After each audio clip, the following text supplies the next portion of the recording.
at least 5 feet. But it's impressive if you've never seen it. It's like, wow, man, that is awesome.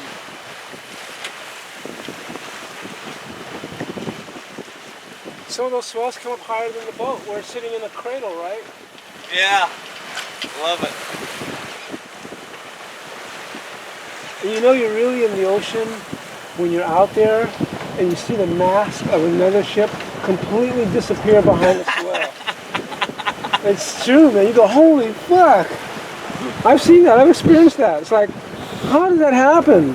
That mast is 40 feet high, right? But this is it. This is just perfect. You ever see pictures from the kayak point of view at Mavericks? No. I've never even seen Mavericks except from the shore. Or you mean offshore? From offshore? Yeah, from the guys that paddle out there. No. On the kayak. I've only seen it on TV. And that's a nice swell. Ooh, love it. No. Ooh, love it. It's beautiful. Look at that. Isn't that bad? Isn't that bad? That's totally awesome, dude. That's why I love this shit. Look at that. Awesome. Fucking awesome, man. Shit. It's almost orgasmic shit. Next best thing. I love it. The views from the helicopters are the views from the kayaks. Because, I mean, you're just looking at where those birds are, or you're looking like maybe a quarter, you're looking a football field away. Okay. And it's just the whole earth for a half a mile. Just the whole earth goes away and goes 50 foot down. And when you're that close to the water, you can, suddenly you're on a cliff. Wow. And it's... I watched some of the Mavericks competitions on TV. In this last one, you were profiling this guy. I think it was recently, maybe you know about this, who did this incredible, I guess they call them tunnel, when you're going down the tunnel, right? Yeah. And he did one recently. I mean, Mavericks has the largest waves in the world, from what I'm hearing, sometimes. And this guy made it. He did like this amazing thing. Nobody ever thought he was ever going to do it. And he made it, man. And it was a big deal, man. Everybody else wiped out. As a matter of fact, one guy got hurt, right? He didn't get hurt real seriously. But not only did he make it, he photographed it. He had a camera on his surfboard, right? So you could see the fuck. He was in a tunnel, and I was amazed. I'm like, he's actually inside a tunnel. I mean, not just a little one.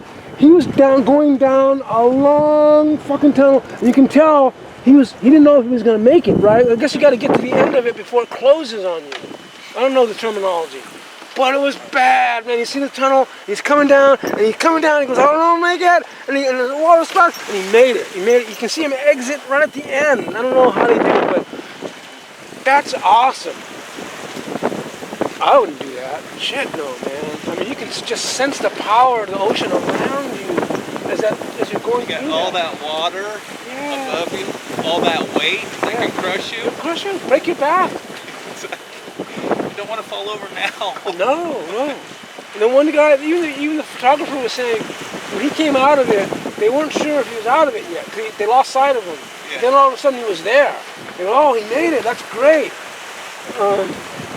Because even those guys get nervous when somebody disappears like that, because they know that there's hundreds of pounds, if not thousands of pounds of water hitting you, coming up behind you, right? The water is not kind. Yeah, and then if you fall off, you get underneath it. It'll hold you down. Yeah, get down. Yeah. So we're tacking back and forth, having a good time. I'll leave it up to you as to when you want to go in. This is fun as far as I'm concerned. Let's get out here on the water, man. Seems like we're going faster. Let me see. Let me check what our speed is. The swells make you feel like you're going faster, not necessarily, but can be. I want to see if I got any hate mail from my buddies. Well, you haven't seen shit. Wait till you see a picture of these swells I'm going to send you next.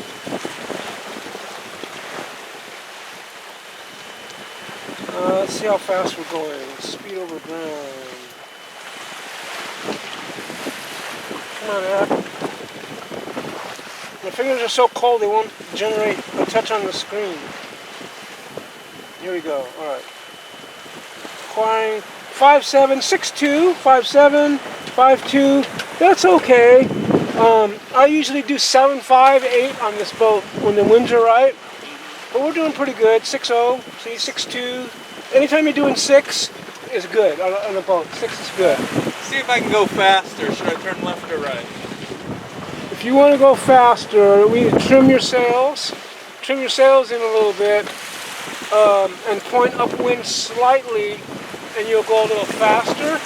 Or you can come down and do a beam reach and let out your sails and go faster. You can go faster on both those points. But we're going pretty good. 6-3, we're going fast. 6-9, we're coming up to 7, 6-5. I'm steering a little more to the right. Okay, well, fool around with it. And if we play with the backstay, if I pull that backstay in, we'll go even faster. That's a racing thing that a lot of boats don't have. That's the difference between a racing boat and a regular sloop. We have what's called a, what's the term I'm looking for? I'll remember it in a while. Not all boats have a backstay like that you can adjust. Only racing boats have them. And it depends on how the masts are configured. This mast is configured to bend purposely.